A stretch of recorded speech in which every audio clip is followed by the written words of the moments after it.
Hello and welcome to Idlewood. Today we dive into something pretty important in MapleStory Idle, red gems. Now before we dive in, let me just say, red gems are the most valuable currency in this game, and how you spend them will literally make or break your progression. I've seen so many players waste their gems on the wrong things and then wonder why they're falling behind. So today, we're going to fix that. I'm going to walk you through a complete priority list, ranking everything from absolute must-haves down to optional spending. This isn't just my opinion either, this is based on actual math, progression rates, and what's going to give you the most bang for your buck. So, let's get into it. Priority number 1, skill mastery, your foundation. First things first, skill mastery. This is non-negotiable, people.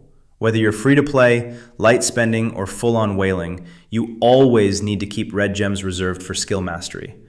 And I really want to emphasize this because it's so easy to get tempted by all the shiny summons and limited time offers, but skill mastery is your foundation. Think about it this way. Your skills are what you're using constantly throughout the game. Every single piece of content, every boss fight, every grind session, you're relying on your skills. If your skills aren't maxed out or properly upgraded, you're literally handicapping yourself in every aspect of the game. The return on investment here is insane, because skill mastery affects everything you do. It's not like a weapon that might get replaced or a companion that's only useful in certain situations. Skills are universal, permanent upgrades that benefit you 24/7. So here's my rule. Before you spend red gems on anything else, ask yourself, do I have enough reserved for my next skill mastery upgrade? If the answer is no, don't spend those gems, period. I don't care how tempting that summon banner looks. Skill mastery comes first, always. Priority number 2, normal shop weeklies, consistent value. All right, priority number 2 is making sure you're consistently buying out the normal shop every week. Now, this is where a lot of players get it wrong because they either buy everything without thinking or they skip the shop entirely. Both approaches are mistakes. Here's the smart way to do it. You don't necessarily need to grab spell traces. Those are lower priority. But here's what you absolutely should prioritize every single week. First up, Star Force enhancement scrolls. These are game changers. Star Force is one of your primary methods of power progression, and these scrolls are relatively rare. When you see them in the shop, grab them, no questions asked. Second, summoning tickets and weapon summon tickets. These are your gateway to better gear, and buying them with red gems from the shop is actually more efficient than doing direct summons in many cases. You're essentially getting a discount. Third, Medal of Honors. These are crucial for your progression system and can be hard to farm efficiently. The shop offers them at a reasonable rate, so stock up weekly. Now here's something a lot of people overlook. Artifact chest items. I'm adding these to the must-buy list because artifacts are incredibly difficult to obtain as a free-to-play player. The RNG on artifacts is brutal, and the shop gives you a guaranteed path to progress. Don't skip these. Everything else in the shop? Totally optional. If you've got extra gems after covering these essentials, sure, grab some other items. But never sacrifice these core purchases for anything else. The beauty of the weekly shop is that it's predictable, consistent value. You know exactly what you're getting, and you know it's going to help your progression. There's no RNG, no gambling, just solid, reliable upgrades week after week. Priority number 3, guild member skills, the overlooked powerhouse. Priority number 3 is something that too many players sleep on, guild member skills. And I get it, it's easy to forget about these because they're not as flashy as pulling a new weapon or companion. But trust me, these are absolutely essential for long-term progression. Guild member skills cost red gems, and yes, that can feel like a drain on your resources. But here's what you need to understand. These are permanent, account-wide benefits that stack up over time. We're talking about significant stat boosts, damage increases, and utility improvements that affect everything you do in the game. The mistake I see players make is thinking, oh, I'll come back to guild skills later when I have extra gems. Wrong.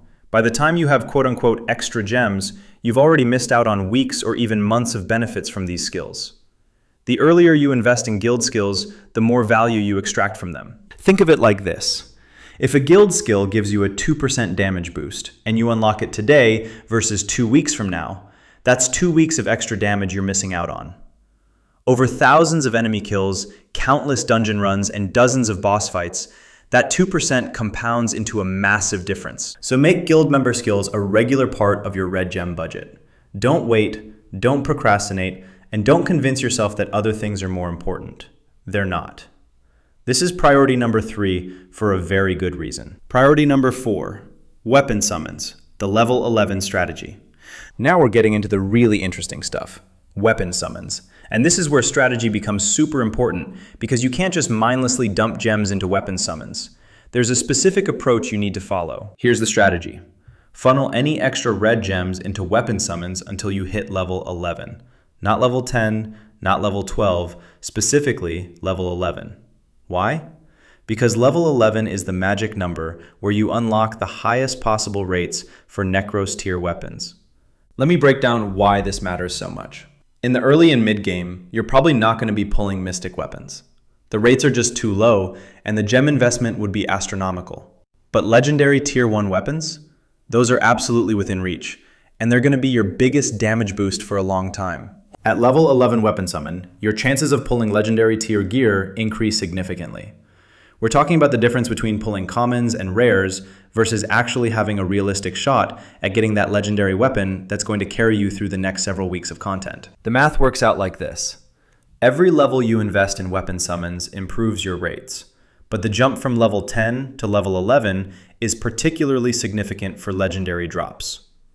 After level 11, the improvements become more marginal. You're still getting better rates, but the cost to benefit ratio isn't as strong. So here's what I recommend. Calculate how many red gems you need to hit level 11 and make that your medium-term goal. Once you've covered your skill mastery, weekly shop, and guild skills, every extra gem should be going toward hitting that level 11 threshold. And here's a pro tip. Don't get distracted by limited time weapon banners or special events until you've hit level 11. I know they're tempting, I know they look amazing, but the permanent upgrade to your summon rates is more valuable than any single banner. Once you hit level 11, then you can start being selective about which banners to pull on. The reason weapon summons rank higher than companion summons, which we'll talk about next, is simple. Weapons are more accessible, more impactful in the short term, and easier to upgrade with the gem economy we're working with. Priority number 5, companion summons, the long game. All right, let's talk about companion summons, and this is where things get a bit controversial. A lot of players want to prioritize companions early because they look cool, they're powerful, and everyone wants that unique companion. I get it. But here's the reality check you need to hear. Companion summons are ridiculously expensive at 500 gems per multi-summon, and the rates for getting anything decent are brutally low in the early stages. The math just doesn't work out when you're not swimming in red gems, and as a free-to-play or light spender, you're simply not going to have the gem income to make meaningful progress here. Let me put this in perspective with some actual numbers. To do 200 to 500 summons on companions, which is roughly what you'd need to have a realistic chance at pulling something good, you're looking at 100,000 to 250,000 red gems. Meanwhile, you can achieve similar progress milestones in weapon summons for a fraction of that cost. It's much easier to accumulate enough gems for weapon summons than companion summons because weapons are priced more reasonably for the average player's gem income. Companions, on the other hand, feel designed for whales or extremely patient long-term players. Now, before everyone jumps down to the comments to defend companions, yes, I know unique companions are absolutely worth it. They're not just good, they're incredible. But, and this is a big but, getting to that point as a free-to-play player is a marathon, not a sprint. You're not going to pull a unique companion in your first 10 or even 50 summons. The rates are designed to make this a long-term investment, and that's exactly how you need to approach it. So here's my advice. Only invest in companion summons after you've hit level 11 on weapon summons and after you've covered all your higher priorities. If you're at the stage where you can fill out unique companions and you've got steady gem income, then absolutely go for it. But if you're still building your foundation, companions need to wait. Think of companion summons as your endgame gem sink, the thing you work toward once everything else is in place. You'll get there eventually, and when you do, those unique companions will feel even more rewarding because you'll know you built your account the right way. Priority number 6, daily hunts, the optional efficiency boost. Now we're moving into optional territory with priority number 6, daily hunts. This one's going to depend on your playstyle and how much you value efficiency, but let me walk you through the thought process. You can invest around 2,000 red gems for extra EXP and elite monster summoning points through daily hunts. On the surface, that might sound like a lot of gems for something that's not giving you gear or permanent upgrades.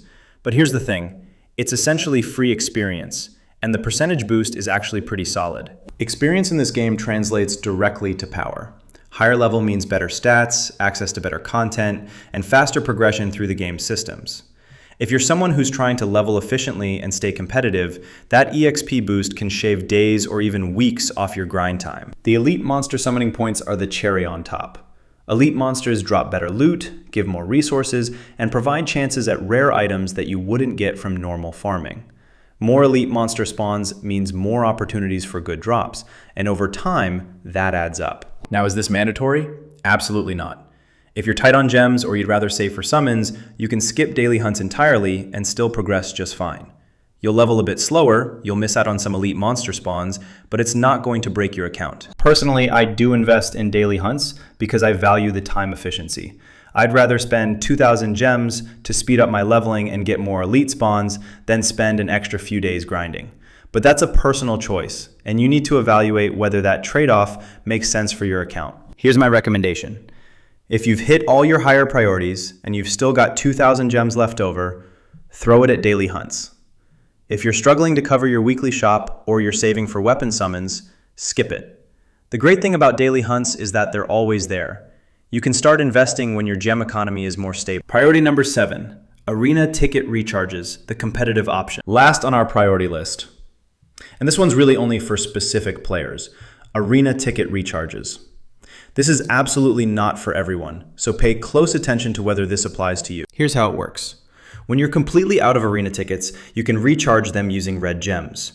5 total recharges at 3 tickets each will cost you 1,000 gems total. That might not sound like much compared to weapon summons, but remember, this is a recurring cost. You're spending 1,000 gems for temporary tickets, not permanent upgrades. So when does this make sense? Only if you're seriously competing for top ranks. I'm talking about pushing for rank 1 to 3 or climbing high in challenger tier. If you're not in the top 100 power range, this investment probably isn't worth it for you. The reason some players do invest in arena recharges is because of the rewards.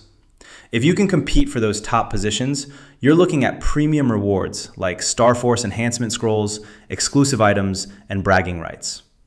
For competitive players, those rewards justify the gem cost. But here's the reality check. If you're not able to consistently win matches, or you're significantly below the top players in power level, buying extra tickets isn't going to change that.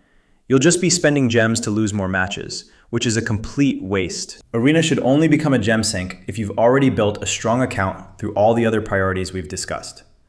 If your skills are maxed, your weapon summons are level 11 plus, you've got good gear, and you're competitive in the meta, then sure, buy some arena tickets and go for those top ranks. But if you're still building your foundation, every single gem you spend on arena tickets is a gem that could have gone toward permanent account progression, and that's just not a good trade. So my advice, skip arena recharges unless you're genuinely competitive.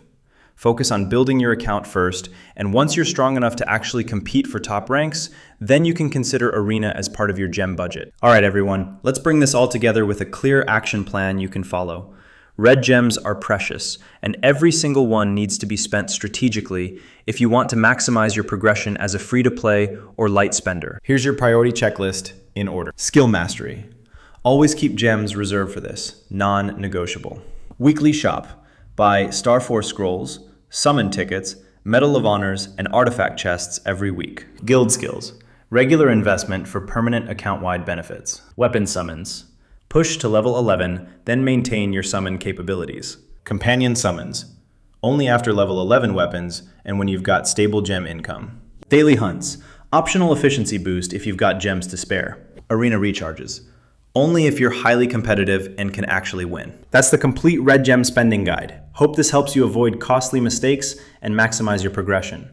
This has been Idlewood. If you found this helpful, let me know what other guides you'd like to see. Catch you in the next one. Ciao.